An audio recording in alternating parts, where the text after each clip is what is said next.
अस्सलाम वालेकुम दोस्तों, आज 2 जून 2022 है और मैं मोहम्मद अकमल ख़ान इस वीडियो के थ्रू आपसे मुखातिब हूँ। कल बोल्ड टीवी के एक प्रोग्राम में समी इब्राहिम साहब को इंटरव्यू देते हुए इमरान खान साहब ने एक संजीदा बात कही, जिसका बाद में बहुत ज़्यादा जिस पे धूल उड़ा दी गई और मीडिया अपने एजेंडा के मुताबिक, अपने आकाओं के एजेंडा के मुताबिक उसके फैक्ट्स जो हैं वो डिस्टॉर्ट करता रहा। तो हम उसका ही जायज़ा लेंगे कि इमरान खान साहब ने जो कहा कि अगर मुल्क की मईशत कमज़ोर होती है और मुल्क खुदा न खास्ता डिफ़ॉल्ट की तरफ जाता है तो उसका सबसे ज़्यादा असर सबसे बड़े इदारे यानी अफवाज पाकिस्तान पर पड़ेगा। और अगर मुल्क डिफ़ॉल्ट होता है खुदा न खास्ता और हमारा दिफा भी कमज़ोर पड़ जाता है उसकी वजह से, मईशत की कमज़ोरी की वजह से, तो दुनिया हमें बेल आउट करने के लिए जो है हमसे हमारे न्यूक्लियर हथियार डिमांड कर सकती है कि जी न्यूक्लियर हथियार जो है वो आप न्यूक्लियर प्रोग्राम को रोल बैक कर दें तो हम आपको बेल आउट कर देते हैं। इस खदशे का उन्होंने इजहार किया। ये इंतहाई संजीदा और संगीन मसला है। होना ये चाहिए था कि इसके बाद एक संजीदा डिबेट हमारे मीडिया पे शुरू होती क्योंकि मीडिया का काम ही लोगों की आगाही है, उन तक हक़ाइक़ को पहुँचाना है। लेकिन बदकिस्मती से, जैसा कि हैरी क्लिंटन साहिबा ने एक बार कहा था कि हम पाकिस्तानी मीडिया में 50 मिलियन US डॉलर जो है वो इन्वेस्ट करते हैं, मतलब इनको पे करते हैं, तो वो ज़ाहिर है किस काम का पे करते हैं। हमें नज़र आता है कि वो हक़ाइक़ को डिस्टॉर्ट करने का ही पे करते हैं। और ये मैं आगे चल के आपको बताता हूँ कि मैं इस नतीजे पे क्यों पहुँचता हूँ कि हमारा मीडिया जो है वो अंदर से भी और बाहर से भी कहीं ना कहीं से पेड अप टाउट की तरह जो है ना वो मेजॉरिटी उसकी चलाई जाए। बहुत अच्छे लोग भी हैं, लेकिन जो मेजॉरिटी इदारे चल रहे हैं वो इसी तरह चल रहे हैं। ऐसा क्यों है ये मैं आपको अभी आगे चल के बता दूंगा। तो हम जायज़ा इस बात का लेते हैं कि आया इमरान खान साहब ने जो बात की है उसमें कोई वज़न भी है या नहीं। तो मैं आपको अब 2008 में लिए चलता हूँ। मैंने पहले भी एक वीडियो की है 6 मार्च 2022 को, बिल्कुल अपना जब चैनल स्टार्ट किया था उसी वक्त एक वीडियो की थी कि from let us buy Pakistan nukes to absolutely not, let us connect the dot. Imran Khan साहब की हुकूमत को जिस तरह गिराया गया तो उसके ऊपर मैंने वो वीडियो की थी, उसको आप देख सकते हैं। उसमें मैंने इसको तफसील से बयान किया। यहाँ मैं इख्तसार के साथ आपको दोबारा पेश कर देता हूँ। वॉल स्ट्रीट जर्नल अमेरिका का एक इंतहाई मुक़र्र, इंतहाई ज़बरदस्त जो है एक पब्लिकेशन है, एक अखबार है। उसमें एक आर्टिकल 2008 में छपा वॉल स्ट्रीट जर्नल में। आसिफ जरदारी साहब उस वक़्त जो है अमेरिका गए हुए थे और मतलब इंतखाब नया नया उनकी हुकूमत ने जीता था और वो अक़वाम मुत्तहिदा की असम्बली से ख़िताब करने के लिए सदर पाकिस्तान की हैसियत से गए हुए थे। जो दोस्त पढ़ना चाहें वो मैं कोशिश करूँगा कि वीडियो के नीचे उस आर्टिकल का जो वॉल स्ट्रीट जर्नल में छपा, जिसका उन्वान था let us buy Pakistan nukes, वो यहाँ मैं लिंक डाल दूँ कमेंट्स में। आप उसको ख़ुद पढ़िए और आप देखिए कि जो राइटर है, जो बेसिकली एक थिंक टैंक को रिप्रेजेंट करता है अमेरिकन, वो किस तरह मज़ाका उड़ा रहा है जरदारी साहब का। और वो बता रहा है कि बेकारियों की तरह ये हर किसी से जो है ना प्लेजेस मांगते फिर रहे हैं, पैसे मांगते फिर रहे हैं, वादे ले रहे हैं कि जी हमारी मदद की जाए और हमें बेल आउट किया जाए। हमारे मुल्क के बड़े संगीन मसाइल हैं, हमारी हुकूमत जो है वो एक डेमोक्रेटिक हुकूमत है, एक डिक्टेटर के बाद हमारी हुकूमत आई है, तो जी हमें जो है ना बेल आउट किया जाए। तो वो उस मज़ाका उड़ाते हुए आसिफ जरदारी साहब का वो साथ ओबामा को मशवरा देता है, राइटर जो है वो ये कहता है कि जनाब आप सारे लोगों ने मिलकर, IMF ने, यूरोपियन यूनियन ने, वर्ल्ड बैंक ने, अमेरिका ने, जो अब तक प्लेजेस जिनकी इतलात आ रही हैं, वो वादे जो इनसे किए गए हैं वो तकरीबन 15 अरब डॉलर के हैं। तो जबकि इनकी डिमांड ये है पाकिस्तान की कि ये 100 अरब डॉलर इनको दे दिया जाए ताकि ये अपने कर्ज़ भी उतार सकें और अपने मुल्क को खुशहाली की तरफ ले जा सकें। तो उसने आगे बढ़ के ये कहा कि ये सिर्फ 85 अरब डॉलर का फ़र्क है। और उसने ओबामा को मुख्तलिफ उसके मंसूबे बताए कि फ़लाँ जगह पे भी तो आप इतने पैसे खर्च कर रहे हैं, तो उससे बेहतर ये है कि 15 अरब डॉलर तो आप इनसे प्लेज कर रहे हैं, इनको 85 अरब डॉलर और दें, 100 बिलियन डॉलर्स इनको देंगे। इनको कहें कि जनाब अपने जो एटमी हथियार हैं वो आप फोरगो कर दें, छोड़ दें, एटमी प्रोग्राम को रोल बैक कर दें।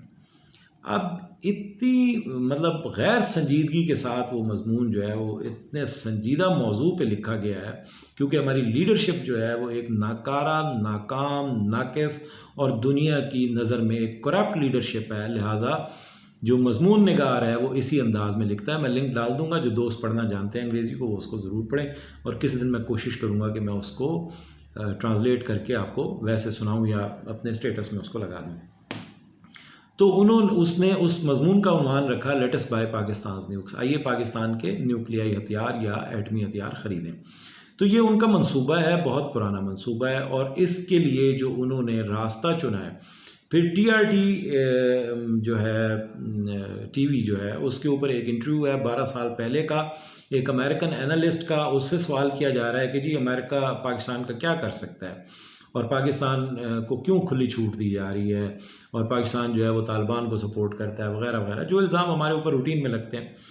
तो वहाँ पे वो एनालिस्ट जो है वो भी यही बात कर रहे हैं कि जी पाकिस्तान को डायरेक्ट तो अटैक नहीं किया जा सकता, इट्स ए बिग कंट्री, और साथ ये है कि इट्स ए न्यूक्लियर पावर, तो अमेरिका इसको डायरेक्ट तो अटैक कर नहीं सकता, लेकिन इसका बेहतरीन तरीका ये है कि इसमें सिविल अनरेस्ट और सिविल वॉर करा दी जाए।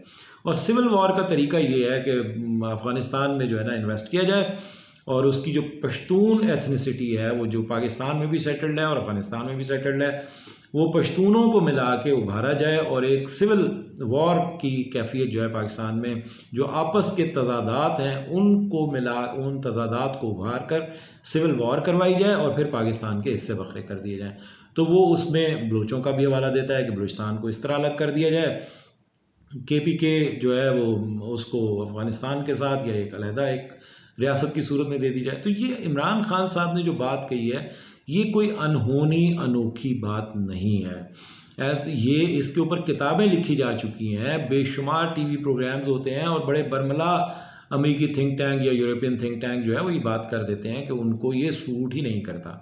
अच्छा, जो ये TRT टीवी का जो मैं जिस इंटरव्यू की बात कर रहा हूँ, जो जिसका मैं रेफरेंस दे रहा हूँ, उसमें वो ये कहते हैं कि जनाब चाइना को कंटेन करना है, और पाकिस्तान जो है वो उसका जो इकोनॉमिक कॉरिडोर बन सकता है, CPEC के ऊपर वो हमलावर हो रहे थे बुनियादी तौर पे कि जी इसका वो कॉरिडोर बन सकता है, और एनर्जी कॉरिडोर बन सकता है, क्योंकि UAE से, सऊदी अरब से तेल, ईरान से तेल जो है वो इधर से पाइपलाइन के ज़रिए चाइना जा सकता है। तो इसको कंटेन करने के लिए और पाकिस्तान को हिस्सों में तकसीम करना हमें पड़ेगा, और उसका तरीका यही है कि हम सिविल वॉर पैदा कर दें और ऐसे हालात पैदा कर दें कि इकनॉमिकली ये डिफ़ॉल्ट होकर न्यूक्लियर हथियार जो हैं वो छोड़ने पे आमादा हो जाए।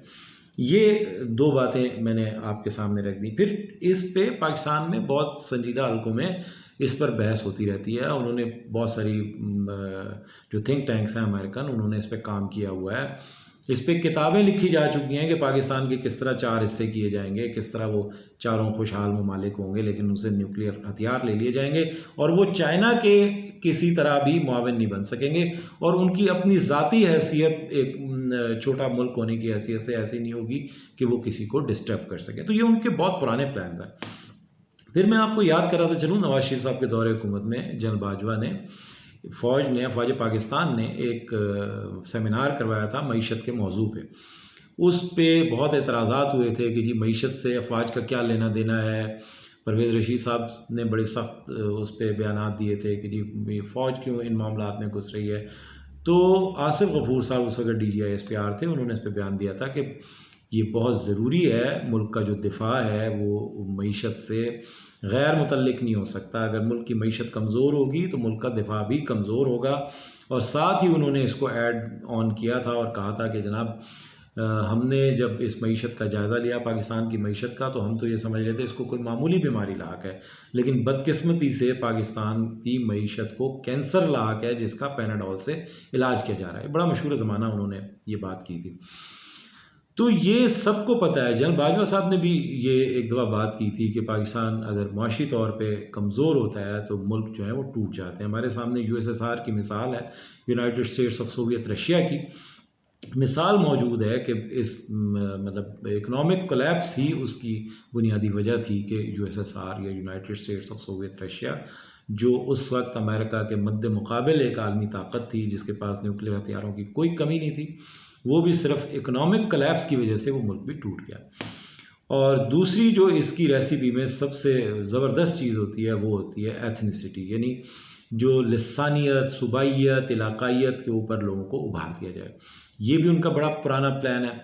मगरबी ताकतों का बहुत पुराना प्लान है कि पाकिस्तान को, जैसे मैंने अभी TRT TV का आपको हवाला दिया कि उस इंटरव्यू में उस एनालिस्ट ने ये बात वाज़े तौर पे कही कि जी हम पश्तून जो एथनिसिटी है उसको उभार सकते हैं, बलोचों को उधर अलग कर सकते हैं, तो वो 3-4 टुकड़े पाकिस्तान का करने, वो तो बड़े नॉर्मल अंदाज में इस बात को करते हैं। बदकिस्मती ये है कि हमारे मुल्क में चूँकि हम 75 साल से हर आने वाला, हर जाने वाला और हर वक्त जिसको ज़रूरत होती है वो ये कहता है मुल्क बड़े नाजुक दौर से गुजर रहा है, तो हमें इस बात का एहसास भी नहीं है। हमने ये बात इतनी बार सुनी है कि पहली बार अगर ये संजीदा तौर पर हमारे सामने रखी गई है तो हमें लगता है ये भी एक रूटीन मैटर है। लेकिन खैर, पाकिस्तानी कौम जो है वो अब मामलात से बहुत ज़्यादा आगाह है, तो जिस खदशे की तरफ इमरान खान साहब ने कल जो है निशानदेही की है, इसको संजीदगी से सोचना पड़ेगा, संजीदगी से इसको देखना पड़ेगा। आज मूडीज़ ने जो मतलब इकनॉमिक रेटिंग करता है, दुनिया का आलमी इदारा है बहुत ज़बरदस्त, उसने हमारी जो रेटिंग है वो स्टेबल से हमारी जो रेटिंग है वो माइनस में कर दी, नेगेटिव में कर दी पाकिस्तान की। और इन 2 महीनों के अंदर जिस तरह चीज़ें महंगी हुई हैं, पेट्रोल के रेट्स जिस तरह बढ़े हैं, बिजली के रेट जिस तरह बढ़ाए जा रहे हैं, बदतरीन लोड शेडिंग का मुल्क को सामना है, वसाइल की कमी का रोना रोया जा रहा है, लेकिन अल्ले तल्लों में कोई कमी नहीं आ रही, बेताशा इश्तिहार बांटे जा रहे हैं और सिर्फ मीडिया को काबू करके ये समझा जा रहा है कि हम सबको सब कुछ हरा हरा दिखा लेंगे। तो इतनी गैर संजीदगी का जो मुजाहरा किया जा रहा है इस हुकूमत की तरफ से, इस पर संजीदगी से इस वक्त सोचने की ज़रूरत है।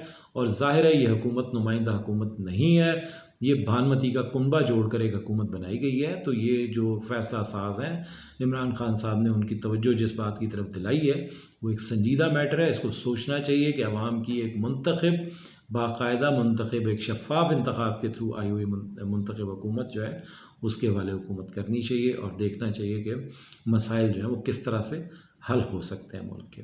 अपना बहुत ख्याल रखिएगा। Thank you very much.